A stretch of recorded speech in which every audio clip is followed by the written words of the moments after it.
훈남 약사 유튜버로 유명했던 야쿠르트가 피해 여성들의 폭로로 논란에 휩싸였었습니다. 그런 그가 MBC 실화탐사대를 통해 해당 사생활 논란에 대해 심경을 밝혔다고 하는데요. 예고편에서 이렇게 말하는 모습을 보이며 네티즌들의 공분을 샀습니다. 자세한 내용 알아보겠습니다.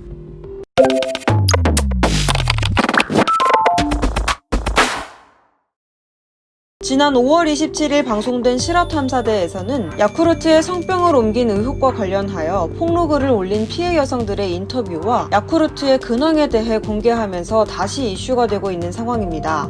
앞서 폭로글을 올린 피해 여성은 온라인 커뮤니티를 통해 야쿠르트가 피임 등의 배려 하나 없이 폭압적이고 일방적인 성행위를 했으며 연인이 아니라 성행위 파트너로만 취급을 당했고 그로 인해 평생 벗어나기 힘든 성병에 감염되는 등 피해를 입었지만 야쿠르트는 실망스러운 태도만을 보이고 그렇게 결별을 했다는 폭로글을 올리면서 많은 논란을 일으켰습니다. 그러니까 야쿠르트는 자신에게 성병이 있다는 것을 알고 있으면서 의도적이고 지속적으로 관계를 이어온 것이라는 건데요. 이에 대해서 야쿠르트는 사과문을 올리기도 했고 본인의 검사 내역을 공개하며 자신은 깨끗하다고 주장을 했습니다.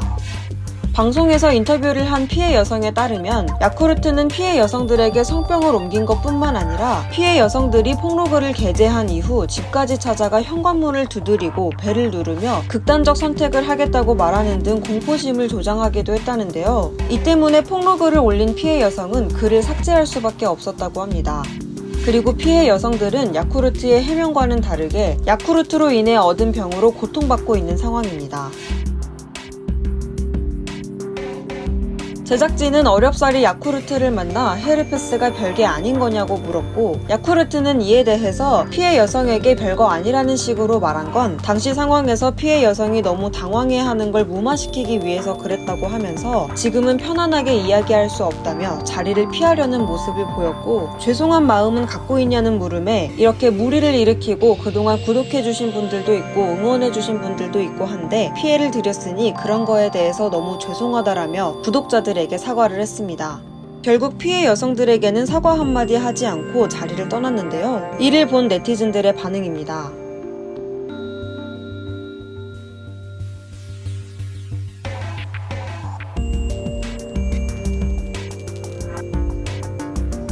특히 야쿠르트는 유튜브 영상을 통해 여성 건강을 강조했던 인물이라는 점에서 이번 사건에 대해 더욱 분노케 했는데요. 방송을 통해 전문가는 성병을 인지한 상태에서도 어떤 조치를 하지 않고 관계를 가진 행위는 직업윤리에 어긋나는 짓이라고 지적했습니다.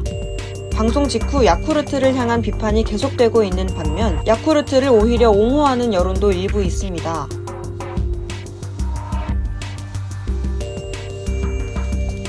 피해 여성들이 야쿠르트로 인해 병을 얻어 고통을 받고 있는 상황에서 야쿠르트를 옹호하는 여론과 야쿠르트의 태도에 대해서는 이해가 되지 않는데요. 시청자 여러분들은 어떻게 생각하시나요? 오늘의 소식 여기까지입니다. 시청해주셔서 감사합니다. See you!